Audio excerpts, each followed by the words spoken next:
Marta sendiri mengetahui dengan persis apa yang menjadi kehendak Tuhan di dalam hidupnya. Apa yang menjadi kehendak Tuhan bagi Lazarus. Keyakinan dan kepercayaan Santa Marta hanya mungkin terjadi kalau ada relasi kasih. Kita meyakini, kita mempercayai Tuhan berkarya dalam hidup kita, tetapi kalau tidak pernah terwujud dalam bentuk kasih, mungkin itu hanya boleh kita katakan lip service, hanya mudah dikatakan di bibir. Dan ini sungguh-sungguh membutuhkan keyakinan iman kita. Tantangannya banyak di dalam keluarga, di dalam komunitas, di dalam pelayanan kita banyak. Tetapi sejauh mana kita mewujudkan kualitas kasih itu? Tidak hanya mudah untuk diucapkan, tetapi moga-moga juga mudah kita wujudkan di dalam hidup kita. Kalau kita sudah bisa mewujudkan itu, bersyukurlah. Tetapi kalau belum, mari kita bersama-sama mohon rahmat kasih itu di dalam hidup kita, agar kualitas kasih itu sungguh-sungguh nyata kita wujudkan di dalam keluarga kita, di dalam komunitas kita, dan juga di dalam setiap pelayanan-pelayanan kita.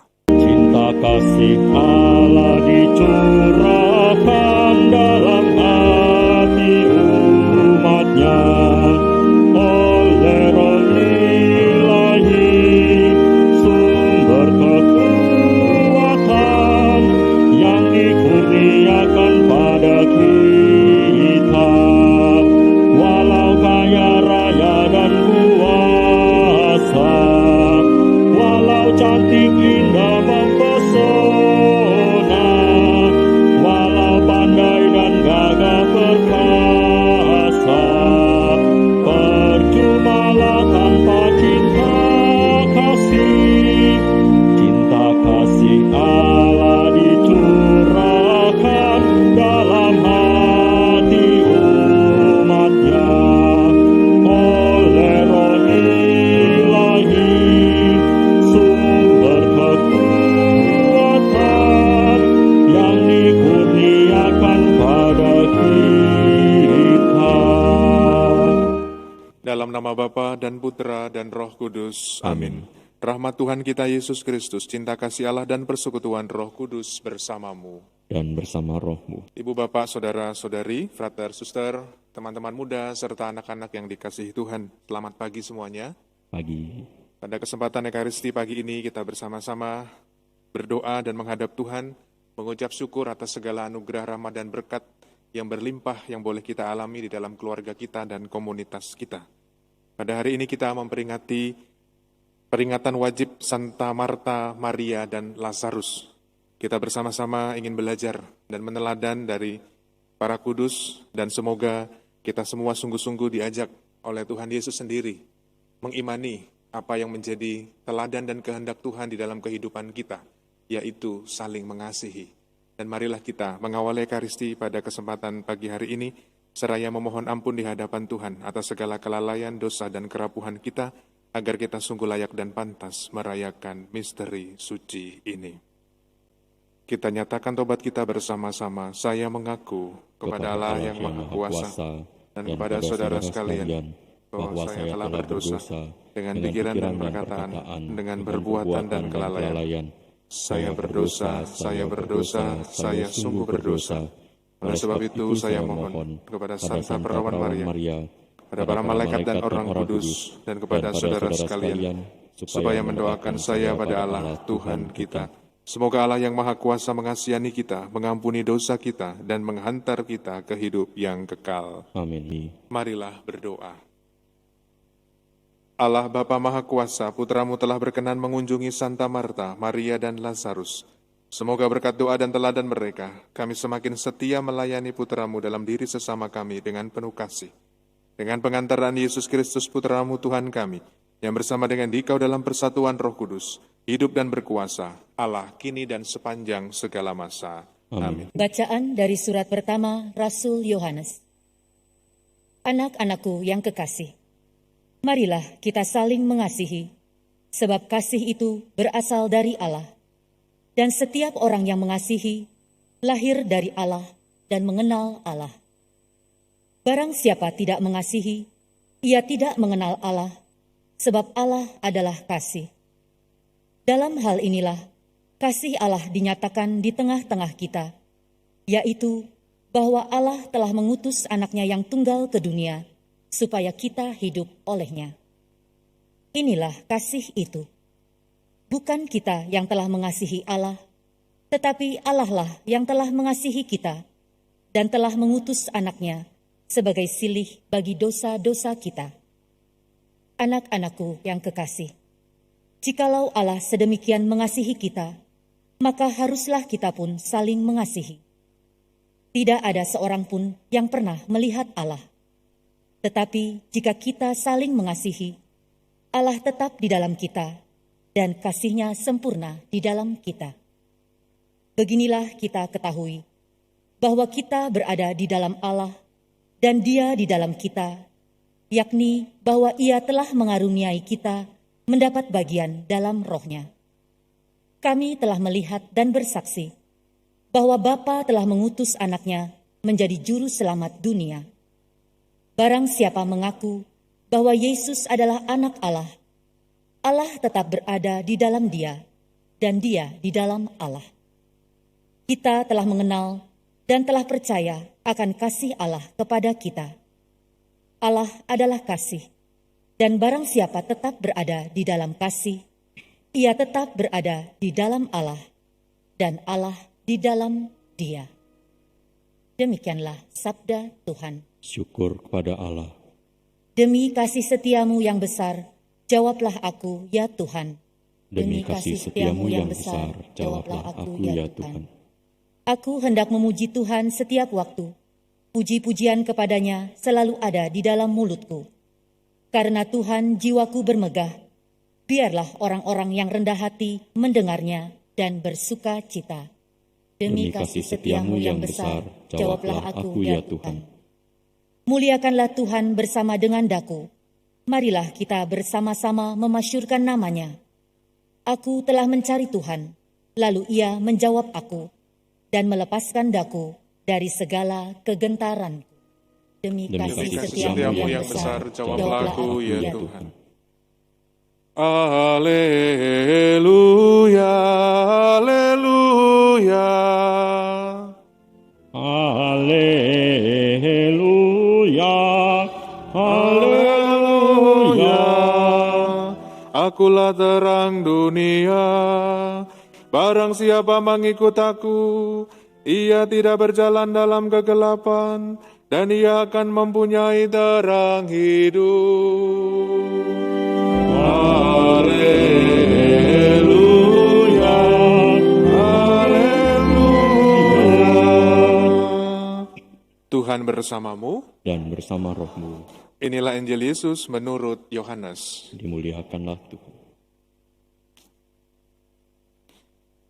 Menjelang hari raya Paskah, banyak orang Yahudi datang kepada Marta dan Maria untuk menghibur mereka berhubung dengan kematian saudaranya. Ketika Marta mendengar bahwa Yesus datang, ia pergi mendapatkannya. Tetapi Maria tinggal di rumah. Maka kata Marta kepada Yesus, "Tuhan, sekiranya Engkau ada di sini, saudaraku pasti tidak mati. Tetapi sekarang pun aku tahu bahwa Allah akan memberikan kepadamu segala sesuatu yang Engkau minta kepadanya." Kata Yesus kepada Marta, "Saudaramu akan bangkit." Kata Marta kepadanya, "Aku tahu bahwa ia akan bangkit pada waktu orang-orang bangkit pada akhir zaman." Jawab Yesus, "Akulah kebangkitan dan hidup. Barang siapa percaya kepadaku, ia akan hidup walaupun sudah mati. Dan setiap orang yang hidup dan percaya kepadaku, tidak akan mati selama-lamanya." "Percayakah engkau akan hal ini?" Jawab Marta, "Ya Tuhanku, aku percaya bahwa Engkaulah Mesias Anak Allah, Dia yang akan datang ke dalam dunia." Demikianlah sabda Tuhan. Terpujilah Kristus. Saudari-saudara yang dikasihi Tuhan, kalau kita merenungkan bacaan yang ditawarkan pada Ekaristi pagi ini, memperingati peringatan wajib Santa Marta, Maria, dan Lazarus. Pertama-tama saya ingin melihat dan merenungkan bagaimana surat pertama Rasul Yohanes ingin mengajak kita untuk hidup di dalam kasih. Kalau tadi mencermati dan ikut mendengarkan bacaan pertama, kira-kira kata kasih muncul berapa kali? Aduh, udah lupa Romo.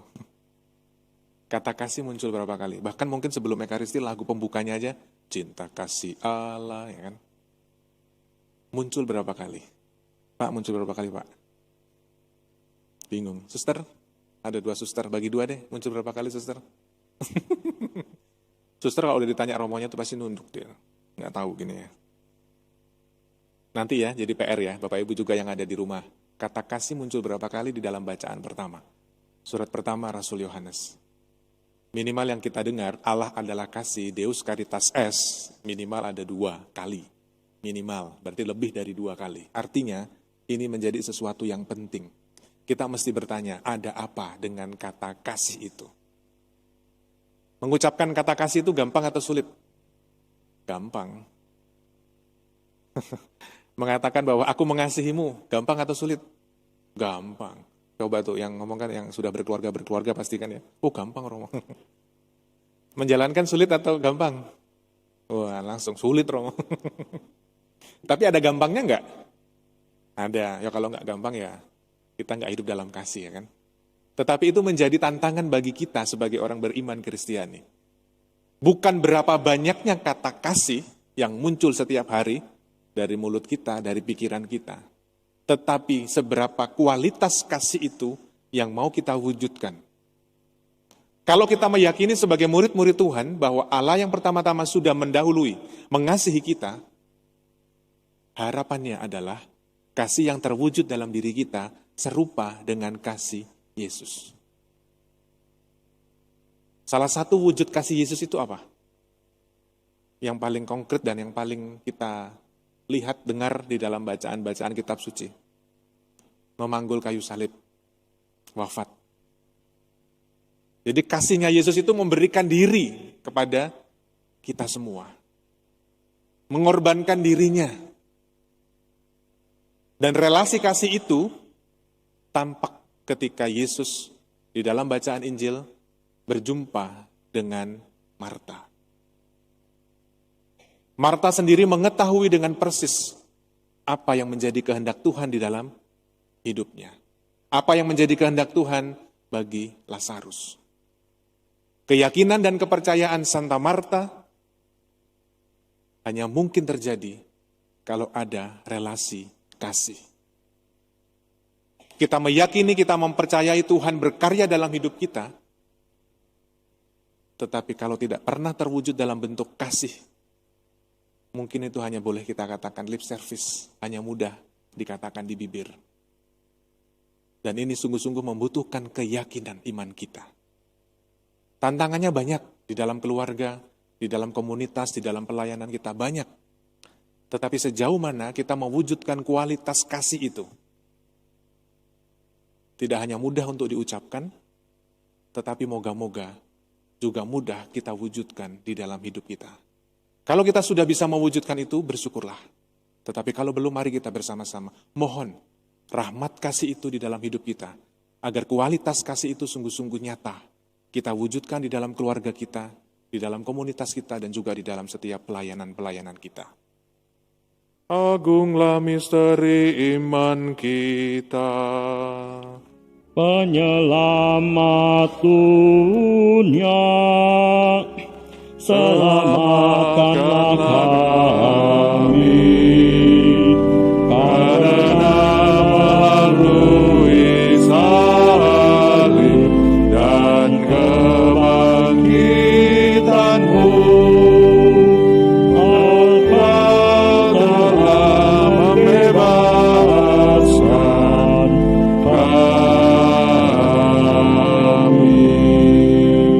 Bu Bapak, Suster Frater, Saudara-saudari, teman-teman muda, serta anak-anak yang dikasihi Tuhan. Terima kasih atas kebersamaan kita dalam Ekaristi pagi ini. Terima kasih kepada seluruh petugas liturgi yang sudah membantu, lektris, lektor, prodiakon, dan juga tatib dan pastior, serta tim AV yang membantu kita dalam Ekaristi pagi ini. Jangan lupa PR-nya, menghitung kata kasih dalam bacaan pertama. Nanti kasih tahu saya ya, ada berapa kata kasih. Dan moga-moga kita sungguh-sungguh bisa mewujudkan kasih dengan kualitas yang penuh. Karena kita yakin bahwa kasih yang kita wujudkan itu datangnya dari Tuhan sendiri. Mari kita akhiri ibadah kita dengan memohon berkat Tuhan.